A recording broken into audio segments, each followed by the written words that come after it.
Assalamualaikum warahmatullahi wabarakatuh. Perkenalkan, nama saya Ihsanul Hanif Adi Prasetya dan sekarang saya bertugas mengajar di SD Negeri 2 Jungsemi, Kabupaten Kendal. Setiap peserta didik pasti memiliki dunia yang lebih luas di luar sekolah. Untuk itu, tugas kita sebagai guru adalah bagaimana membawa aspek-aspek yang nyata dari lingkungan mereka ke dalam lingkungan sekolah. Salah satunya dengan cara melakukan asesmen otentik atau asesmen yang berbasis dengan aktivitas ataupun kejadian yang nyata.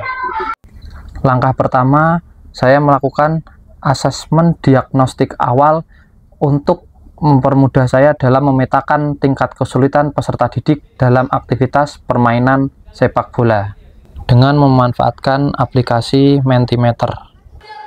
Langkah kedua, saya melakukan identifikasi hasil asesmen diagnostik awal yang sudah dilakukan dan membandingkannya dengan hasil penilaian keterampilan peserta didik dalam permainan sepak bola, sehingga didapatkan hasil sebagai berikut. Dari hasil asesmen diagnostik awal menunjukkan bahwa peserta didik masih merasa kesulitan dalam permainan sepak bola, terutama pada bagian menggiring bola melewati lawan dan menangkap bola. Namun, hasil dari tes keterampilan sepak bola yang dilakukan secara parsial, peserta didik mendapatkan nilai yang cukup bagus. Kedua hasil ini saya jadikan sebagai dasar dalam perancangan asesmen otentik. Selamat pagi.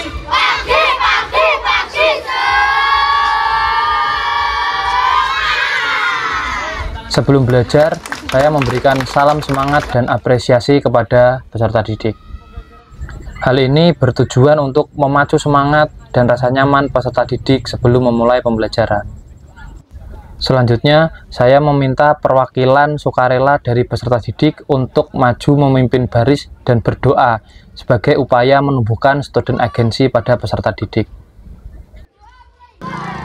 Saya juga memberikan aktivitas ice breaking yang berfungsi untuk meningkatkan konsentrasi dan kekompakan peserta didik. Tujuan pembelajaran kita atau yang akan kita lakukan adalah kita akan melakukan assessment. Aktivitas pertama yang dilakukan adalah membuat rubrik penilaian secara bersama-sama yang dilakukan oleh peserta didik. Hal ini bertujuan agar mengakomodir voice dan choice peserta didik sehingga akan timbul ownership atau kepemilikan peserta didik tersebut terhadap kegiatan asesmen ini.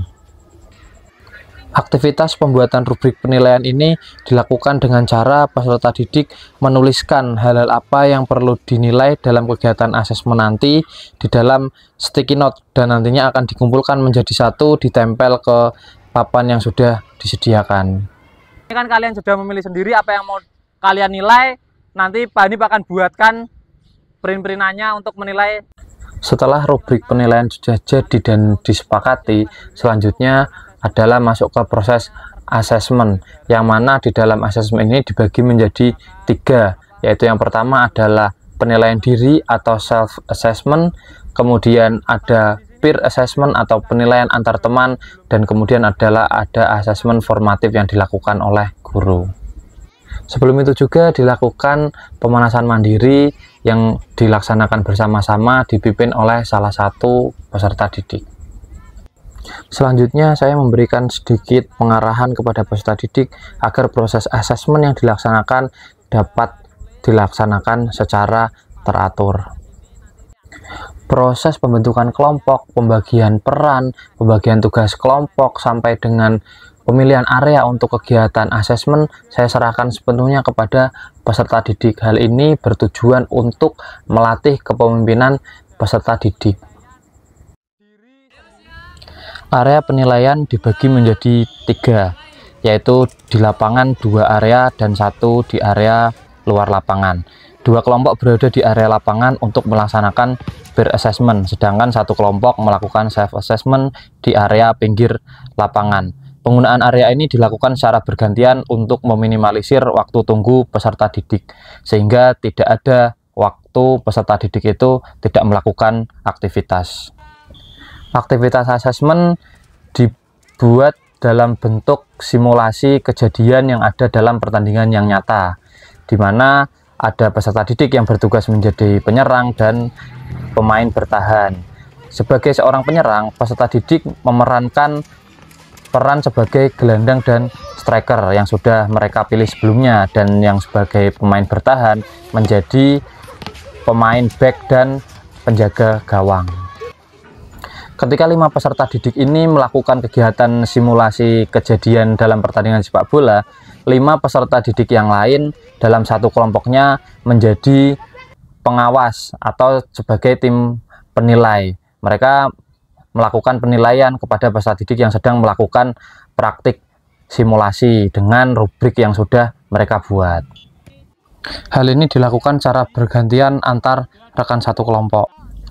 Ketika ke-10 anggota peserta didik sudah menyelesaikan tugasnya baik sebagai pelaksana praktik maupun sebagai penilai, untuk yang selanjutnya akan bergantian dengan kelompok yang lain yang melakukan self assessment, dan kelompok yang melakukan self assessment bergantian melakukan praktik. Kegiatan ditutup dengan refleksi bersama, menyampaikan rencana kegiatan pada pertemuan selanjutnya, dan doa. Oke, kali ini kita akan melakukan asesmen sumatif. Pada pertemuan kedua, saya melaksanakan aktivitas asesmen sumatif yang dirancang dalam bentuk games interaktif menggunakan aplikasi Quizzes. Sebelum memulai aktivitas games, saya menugaskan kepada peserta didik untuk membuat pertanyaan-pertanyaan yang akan digunakan pada games tersebut dengan mengakomodir menggunakan aplikasi Padlet, yang kemudian pertanyaan-pertanyaan tersebut saya masukkan ke dalam aplikasi Quizzes. Aktivitas asesmen sumatif dengan aplikasi Quizzes dilaksanakan sebanyak 3 ronde dengan soal-soal yang berbeda. Kegiatan ini sangat disukai oleh peserta didik karena selain menarik, interaktif, kegiatan ini juga menantang dan menyenangkan.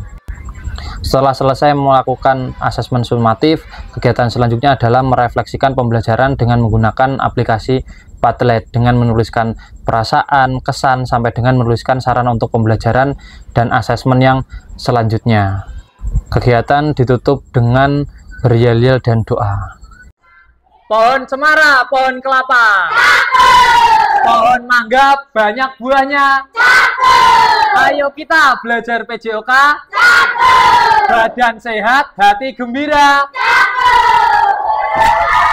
Setelah melakukan asesmen ini, saya lebih pintar bermain sepak bola secara nyata. Dari pembelajaran PJOK di sekolah, anak saya menjadi lebih aktif beraktivitas di lingkungan rumah.